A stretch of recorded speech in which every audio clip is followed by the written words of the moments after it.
¿Qué tal, respetadas y respetados oyentes? Las personas que nos miran y nos siguen por todas estas redes. Soy Toño Sánchez Jr. y aquí se inicia Periodismo Actual, programa de análisis, opinión e interpretación a todas las personas que nos regalan estos minutos. Más cuando uno sabe que ustedes podrían estar haciendo otras actividades y deciden escucharnos, ver el programa, aún más comprometidos a decirles gracias, que Dios les retribuya esa generosidad de su tiempo para con nosotros, con bendiciones de prosperidad, salud, gozo, alegría, sueños en grande. Usted no le complica la vida a Dios cuando sueña en grande. Y recuerde que la primera batalla la pierde uno es aquí, en lo que está pensando. Y si está pidiendo sueños en grande y está pensando pequeño, hay un problema allí que no va a solucionarse. Entonces, sueñe en grande y piense en grande. Y recuerde que el pasado es pasado. Hágale un buen funeral y cada día es nuevo. Cada día la unción de Dios es nueva y cada día es una oportunidad más de ser una mejor persona, un mejor ciudadano, un mejor trabajador, un mejor amigo, en fin, todo, un mejor esposo, todo esto. Les recuerdo que hoy es martes 12 de septiembre del año 2017 y el IDEAM pronostica para hoy en Montería cielo parcialmente nublado, temperatura máxima de 34 grados centígrados y temperatura mínima de 23, probabilidad del 30% de lluvias de variada intensidad y en diferentes sectores de la ciudad de Montería. Una corta pausa comercial y ya regresamos. Sería el Perú, sería el Perú, sería el Perú. La Cámara de Comercio de Montería lo invita a conquistar nuevos mercados y a hallar clientes potenciales.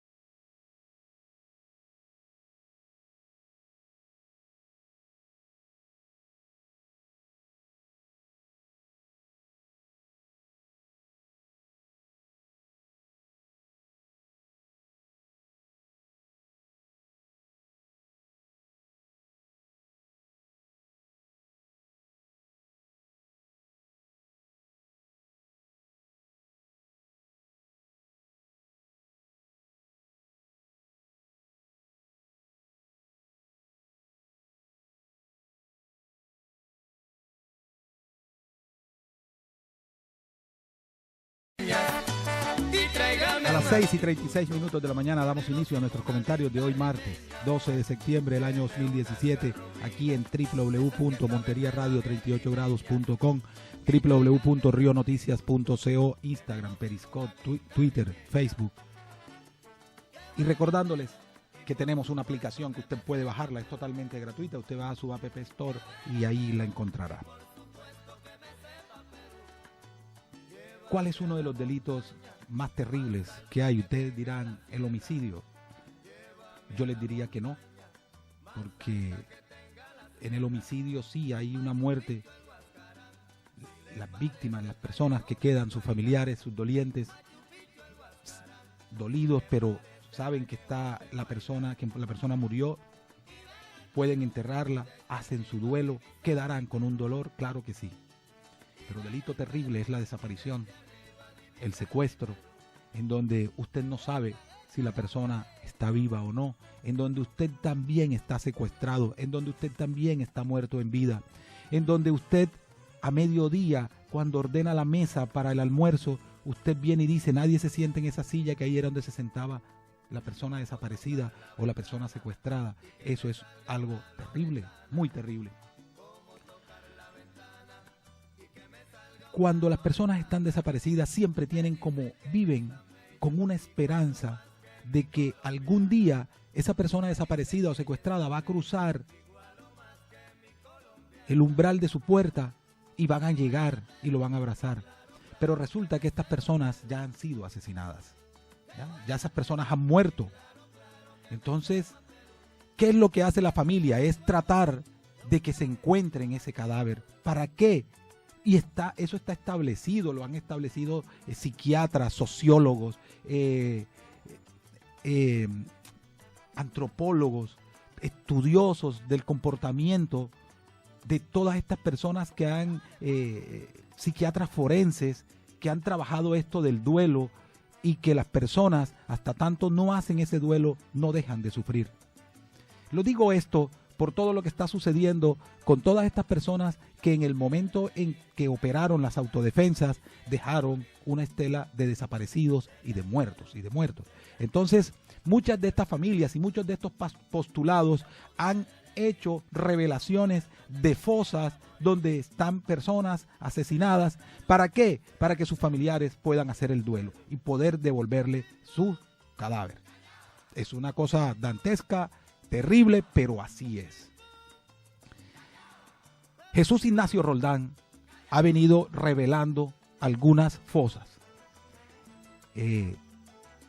Ustedes no saben lo difícil que es unir o juntar un equipo de antropólogos forenses, de médicos, de especialistas, que son de diferentes ciudades, y ese equipo se integra para hacer lo que se llama una comisión. Bueno, va una comisión a buscar estos cadáveres. Bueno, se reunió después de 6 meses, imagínense, 6 meses, después de 6 meses intentando reunirlo, logran reunirlos. Y después de 2 años de haber dicho, vea, mire, las fosas, aquí están las coordenadas donde están las fosas, y decirle a los familiares, mire, vamos a ir a desenterrar esas personas asesinadas, desaparecidas y asesinadas, empieza la búsqueda de la fiscalía de un permiso y de un acompañamiento de la policía y del ejército. Y les voy a demostrar que en Córdoba sí existen zonas vedadas y que Córdoba no es de Córdoba. Córdoba es de las bandas al margen de la ley, así le moleste y le incomode al comandante de la policía y al comandante de la Brigada 11 en Córdoba. Estaban programadas exhumaciones en Volador, Guasimal, Villavicencio, Matamoros, Valencia, La Apartada de Tierra Alta, Río Nuevo y Villanueva. Y no se pudieron hacer porque la policía tiene miedo, porque el ejército tiene miedo y porque ellos no se atreven a entrar allí, porque eso es de esa gente. ¿Ustedes creen esto? ¿Cuántas personas pueden estar acantonadas? ¿Cuántos soldados pueden estar acantonados en la Brigada 11? 10,000, 8,000. ¿Cuántos batallones hay? El cacique Llorarás o Collará, yo no sé cómo es, el otro, el batallón no sé qué, el batallón tal. Y que ninguno de estos batallones pueda acompañar una comisión para que estas pobres personas que son víctimas del conflicto no puedan recuperar los cadáveres de sus familiares y hacer el duelo y poderlos enterrar. O sea que en Guasimal, Villavicencio, Matamoros, Valencia, La Apartada de Tierra Alta, Río Nuevo, Volador, Villanueva, eso es zona de grupos al margen de la ley, reconocidos por el ejército y por la policía. Tipos cobardes, con uniforme, pero cobardes, enfusilados, pero cobardes, que no puedan ir a una exhumación, que no puedan prestarle seguridad a este equipo. Ustedes saben lo que se va a necesitar ahora para volver a reunir a ese equipo de forenses, de antropólogos forenses, de técnicos especializados en este tipo de acciones. Y mientras tanto, las víctimas, ¿qué? Y todo mundo hablando de las víctimas ahora cuando vino el Papa y mostrándoselas al Papa como si fueran una mercancía. Y la presidencia y de ese poco oficina, que de reintegración, de poco de paja y que les gustan, les digo, muchas veces se lo he dicho, el problema es semántico y que se ponen a inventar un poco de nombres. ¿Y las víctimas qué? ¿Las verdaderas víctimas qué? Yo hice una serie de programas del sur de Bolívar donde demostré que la atención a las víctimas es un fracaso y es una mentira. Y que sí atienden unas víctimas. Sí, esas víctimas que atienden son las que les sirven para mostrarlas. porque necesitan mostrar algo. Entonces a esas las consienten, pero no es porque hay una actitud de compromiso de trabajar por esas víctimas, sino que esas que por las que están trabajando son las que les convienen, porque entonces, necesitamos que ustedes se sienten con la FARC. Miren que estamos en proceso, entonces por favor, entonces como esas víctimas sí se prestan para sentarse con la FARC, entonces a esas sí son las que muestran. Pero el resto de víctimas, ¿qué? Que es la gran mayoría de este país, y este país es víctima de un Estado abandonador. Cuando el presidente ha pedido perdón a los colombianos en nombre de la presidencia, del título ese, Presidencia de la República, en nombre de la Presidencia de la República, pedirle perdón a los colombianos por haberlos abandonado a la violencia, al narcotráfico, al paramilitarismo, a las autodefensas, y haberlos abandonado hoy a las bandas al margen de la ley. Está demostrado que estos corregimientos y caseríos de Córdoba están entregados a las bandas al margen de la ley. Entonces, ¿de qué hablamos? Les gusta inventarle nombres y inventarle alias a todas estas personas que están ahí. Alias Don Mario, lo más tenebroso que ha podido dar el narcotráfico. Lo capturaron. ¿Y cómo lo capturaron? En una empalizada comiendo arroz y a pie descalzo. Cipote enemigo ese, pues. ¿Ah? Y no siguió todo lo mismo. El Urabá antioqueño y la zona costanera de Córdoba no está peor. Ahora Otoniel se quiere entregar. Hay que preguntar cuál será el nuevo patrón, cuál será el nuevo jefe y qué nombre le irán a poner al fenómeno, porque entonces les gusta inventarle nombres rimbombantes a los fenómenos. ¿Y por qué no los atacan? ¿Por qué son tan cobardes que no pueden acompañar a una comisión a desenterrar esos muertos y entregárselos a sus víctimas? Vea, mire, yo me quiero poner en estos momentos por unos segundos en la ropa de esas personas que son las que ahora mismo están pensando, ojalá esa persona que vayan a desenterrar no sea mi hijo, no sea mi familiar, pero es su familiar el que van a desenterrar. Y saber esa persona y seguir con ese sufrimiento, ¿sería o no sería mi hijo? ¿Sería o no sería mi familiar el que está ahí enterrado en ese potrero? ¿Y hasta cuándo va a seguir esa persona con ese dolor? Usted póngase por unos segundos en la ropa de esas víctimas. Yo creo que ese es un buen ejercicio en la vida, ponerse por unos segundos a veces en la ropa de los demás. A sufrir más en vida. Por eso les digo que de los dos delitos más terribles para mí es el de la desaparición forzada y el del secuestro. Porque la familia también es secuestrada y desaparecida, y la familia también sufre y está muerta en vida, y siempre soñando que por esa puerta algún día su familiar va a entrar y los va a abrazar. Pero eso no va a suceder. Pero es que a ellos sí les pasa eso. A nosotros no, a usted no. Pero esas personas que son víctimas, a ellos sí les pasa eso. Y eso está estudiado. Es que eso no es un invento aquí de Montería Radio, de Toño Sánchez. No, eso está estudiado. Y que se necesita hacer ese duelo. Y estas víctimas están condenadas a no hacer el duelo, porque tenemos una policía cobarde y unos coroneles cobardes que no son capaces de acompañar una comisión a Volador. ¿Y usted sabe a cuánto está Volador de Montería? Está a 35 minutos. 35 minutos. ¿Por qué? Porque esa zona es de las bandas al margen de la ley. Cobardes. Mentirosos. Diciendo que aquí no pasa nada, que aquí hay control de todo. ¿Y qué control va a haber si no pueden acompañar a una comisión de antropólogos forenses, de técnicos, a desenterrar a esos muertos y entregárselos a su familia, para que esas familias por fin hagan su duelo? Y como en alguna vez lo vi en una película, sí, vamos a perdonar, pero la reconciliación vamos a dejársela a Dios. ¿Qué hacer? Es lo único que puedo decir. Es lo único que le puedo decir a estas familias, decirle, vea, mire, lo hice público, muy a pesar de que le dicen a uno, no te metas con esa familia tan grande que es la policía, porque esa gente es peligrosa. Imagínense un país donde le dicen a uno eso, que la justicia y los magistrados son peligrosos y que la policía es peligrosa. ¿Ustedes creen que eso es un Estado social de derecho? ¿Ustedes creen que estamos ante un Estado social de derecho? No. Estamos entonces ante un Estado peligroso.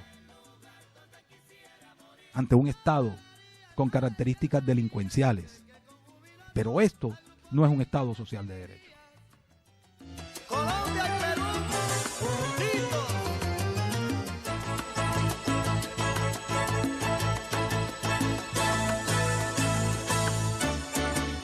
A las 6:48 de la mañana, un comentario final. El jueves de la semana pasada, hasta el mediodía, declaró Alejandro Lyons a una comisión de la Fiscalía en lo que se conoce como un interrogatorio. No fue bajo juramento. Esto tiene unas características especiales cuando no es bajo juramento. Cuando es bajo, usted menciona a un tercero, entonces le toman juramento. Aquí no hubo eso. Extrañamente veo que no han filtrado, la Fiscalía no ha filtrado lo que se dijo cuando lo que allí pasó fue supremamente grave. O sea, Lyons ahí declaró contra los magistrados de la Corte Suprema de Justicia. O sea, el fuerte de su declaración fueron magistrados de la Corte Suprema de Justicia. Y hubo un escarceo, por decirlo de alguna manera, en el tema de la hemofilia y en el tema de los contratos de ciencia y tecnología en la gobernación de Córdoba, en todo lo que se tiene que ver con las regalías. Pero simplemente se tocó someramente. Quedó una próxima audiencia para el mes de octubre, no se ha establecido el día exacto para continuar con esta diligencia. Lo importante allí es que en esta diligencia dejó en claro que él sí le entregó 600 millones de pesos para que no metieran preso a el senador Musa Besaile, y aportó pruebas que me imagino serán recibos, letras de cambio de esa entrega de ese dinero. También dejó en claro cómo Leonidas Bustos, un otro magistrado Tarquino, otro magistrado Ricaurte, hacían parte y aportó pruebas de todo lo que hacían estas personas para extorsionar. A mí me gustaría que así como filtran y filtraron aparte de la declaración de Bernardo Elías Vidal, así como que filtraron apartes de la declaración del senador Musa Besaile, y como han declarado apartes de diferentes congresistas, en especial de Córdoba, cuando vienen y se cogen el pedacito exacto que le hace daño a esa persona o a los que lo rodean o a sus amigos o a alguien más, porque son especialistas en eso. ¿Para qué lo hacen? Para generar una sensación de culpabilidad en todos los lectores y en todo el resto del país, cosa que cuando verdaderamente se contrasten esos testimonios de esas personas, la defensa los contraste, la ciudadanía y todas las personas tengan la sensación de que la persona es culpable y de que si hay algún cambio allí es porque compraron al juez, porque compraron a los testigos o porque algo raro pasó, aunque no haya pasado. Esa es la perversidad de las filtraciones. Porque si usted filtrara el texto completo,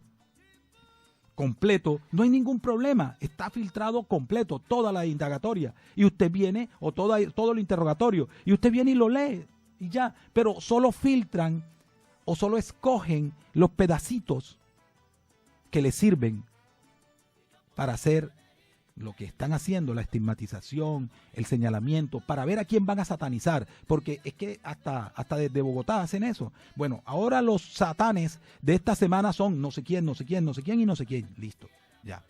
Allá en Bogotá no hay, ¿no? Y allá es donde se hace todo y donde se orquesta toda la corrupción de este país, hacia las provincias.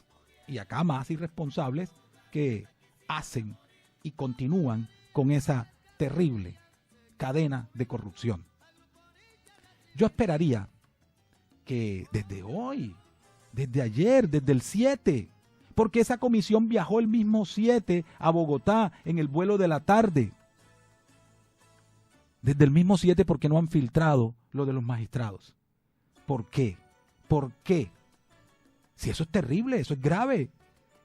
¿Qué tipos que se ponen una toga que hay que decirles honorable? Porque así hay que decirles, honorable magistrado tal, honorable magistrado Ricaurte, honorable magistrado Tarquino, honorable magistrado Bustos. Pero son unos honorables bandidos. Entonces a estos no les dicen nada, a estos no filtran, a estos no pasa nada. Quieren hacer pasar de agache esta situación. El secretario general de la Comisión de Absoluciones o de Acusaciones de la Cámara de Representantes es una ficha de la Fiscalía puesta por Montealegre. ¿Que ustedes creen que esa persona va a investigar a esos magistrados? A esos honorables bandidos. No. Pero eso no es corrupción, eso no es tapar nada. Ya, eso es respeto a la presunción de inocencia. Hipócritas, cachacos. Hay respeto a la presunción de inocencia cuando son los honorables bandidos magistrados de Bogotá. Pero cuando son los congresistas y cuando son servidores públicos de la región Caribe, en especial de Córdoba, ahí sí la presunción de inocencia es reventada en 1000 pedazos. Solo quiero es mostrarles el panorama para que ustedes se den cuenta de cómo es la situación. Con esto no estoy buscando defender a nadie. Con esto no estoy buscando ocultar la responsabilidad de todos los servidores públicos y de todos los congresistas de Córdoba en toda esta ola de corrupción. No, cada quien responderá. La responsabilidad penal, le guste o no le guste a los cachacos, es individual. Y si hay personas que se les demuestre, más allá de toda duda razonable, de que son responsables del delito que se les está imputando, tendrán que responder, tendrán que defenderse. ¿Ya? Y tendrán que pagarle a la sociedad y a la justicia el pago a eso, que es una condena. Pero vamos a empezar por donde se orquesta la corrupción, por Bogotá, y de inmediato seguimos todos esos brazos, todas esas ramas de corrupción que llegan a todas partes, que llegan al Valle, que llegan al Cauca, que llegan a los Santanderes, que llegan al Chocó, que llegan a la Guajira, que llegan a Atlántico y que llegan a Córdoba. Y si se quiere, pongan a Córdoba de segundo. O sea, así como los edificios hacen un apartamento modelo para buscar que las personas se enamoren de la construcción y puedan comprar, igual, bueno, vamos a hacer un departamento modelo de cómo se ataca la corrupción, pero después que lo hagan en Bogotá. Entonces vamos y colocamos el primer ejemplo va a ser Córdoba, el primer laboratorio va a ser Córdoba. Maravilloso, bienvenido, ojalá así sea. Pero no, quieren es atacar la corrupción en Córdoba. ¿Para qué? Para dejar a Reficar tranquilo, para dejar a los de Odebrecht tranquilo. Y no me cansaré de decirlo, el problema de Bernardo Elías Vidal fue haberse metido en un negocio que era de presidentes, que era de ministros, ni siquiera de viceministros, de presidentes, de embajadores y de ministros. O sea, empezó a bañarse en un lago que era solo reservado para esa gente poderosa. Y si creen que es mentira, miren en África y miren en todo el hemisferio nuestro, ¿quiénes son los que están implicados? Expresidentes, presidentes y ministros. La única parte donde están implicados diputados, o sea, congresistas, porque así le dicen, es en República Dominicana y congresistas en Córdoba por meterse en negocios que no eran de ellos, sino de presidentes. Eso es para que ustedes se den cuenta que los presidentes también son bandidos. Hemos llegado al final de nuestro programa. 1000 gracias por habernos acompañado y no me cansaré nunca de decirle que Dios los siga bendiciendo siempre, hoy, todo el día y siempre.